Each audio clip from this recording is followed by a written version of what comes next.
যদিও আপনার একটু আইসি রোজার কাম করছেন ইফতারি খাওয়াইতে আমার ধরেন 100 টাকা সার্ভিস হয়ে আপনার ইফতারি করছে আগামী দিন ইফতারি করি না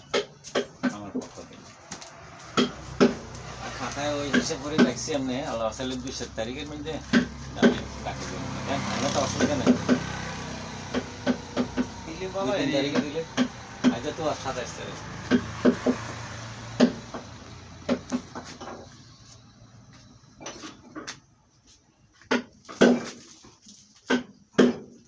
আপনার ওই রসুনটা কদিন করবো না